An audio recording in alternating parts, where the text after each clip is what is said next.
salaadu waa waajib jamaaca inaad ku gudataa baana fiican oo jamaacaadka xaadirto inaad dadka baryinna waa waajib oo aad xoogsato ummaddu inay faa'id soo saarto dheeraad inay soo saartaana waa wax loo baahan yahay haddii aynu idhaahno ummadoo dhammi ha wardido wardiga ha qaadato ha wardido haye inta ugu yare lagu noolaan karo un markaad soo qabato fadhiiso oo dadku marka ayuu cilmiga yaan dhakhtar la baran oo yaan falag la baran oo yaan xisaab la baran oo yaan handasa la baran oo yaan chemistry la baran oo yaan physics la baran waxaasoo dhami waa adduunka faanigaa bay ku tacalluqaan haye natiijadu maxay noqonaysaa waxaa soo baxaysa ummad dhammaanteed foqora ah dhammaanteed jaahilka aan nolosha adduun say u maamusho dhammaanteed bugta oo wax daweeye aan loo haynin yacni waa dadka ku dul nool parasites baa soo baxaya dad bashariyada kale ku dul nool waxaa loo baahan yahay wuxuu weeyaan waaciddu lahum ma istatactum min quwatin wa min ribaati alkhayl turhibuuna bihi caduwa allahi wa caduwakum baa layidhi wakayfa tucud haddaad jahl iyo baqa idin wada hayo kayfa tucud haddaad jahl iyo faqri uu ku wada hayo saasha isweydiinta le waxa weeyaan marka nooca haddii loo noolaado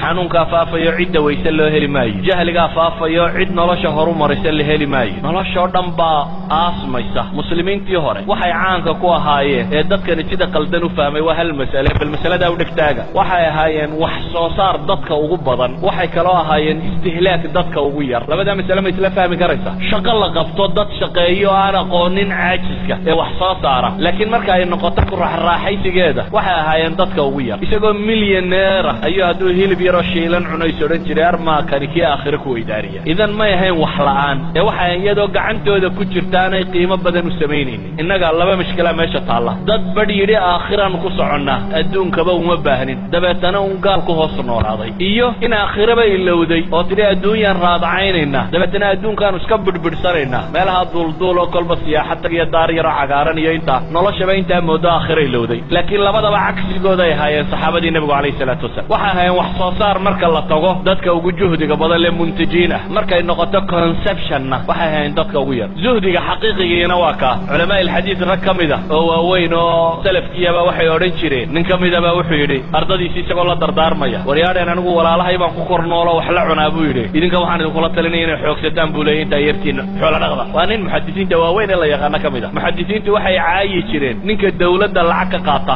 amase xadiidka ku xoogsada muxadisiinta qaar baa jiray aan lacag ba haysanin deetana waxay odhan jireen idiin sheegi mayna xadiidka idinka waxna siiya mooyaane marka lacag la siiya ayayna xadiidka sheegi jireen marka ahlulxadiidku markay ka warramayaan raggay maagaan bay ku jiraan oo yidhahdaan xadiidkoodii bay ku xoogsadeen idan waxay nici jireen xataa inay diintu wadiifo ka noqoto walaa professor baanahay walaa ustaad baanahay walaa waxa kan baanahay malihi ma banaana laakiin waxa aan tilmaamaya iyaga aragtidooda waxay ahayd inuu wixiisana xoogsado cidina aanay u manno sheegan markaa laa dawlad walaa shicib walaa qofna aanu u manno sheegan isagoo gacantiisa wixiisa ku haysta inuu isagu wax sheego haddana isagu inuu dadka u manno sheegto oo cilmigiisa uu aakhiro iyo ajar ku helo mu'minka xaqa ahi markaa waxa weeyaan waa adduunka ka intaajkiisa iyo wax soo saarkiisa uu ugu sarreeyo istihlaagiisa iyo qooqiisuna uu ugu yar yahay oo haddaa see la odhanaya xoolaha badana la shaqaynaya islaamkiisa iyo diintiisa iyo dadnimadiisa ku horumarinaya masaajidaynu maanta raadacaynayna waxaynoo dhisaynu laanay waayo waxaynu soo saarrayba waynu cun ama muntajiin baynan ahayn ama mustahlikiin baynu nahay labadubana waa waxaan fiicnay muntij noqo mustahlikna ha noqonin wax soo saar waxna hay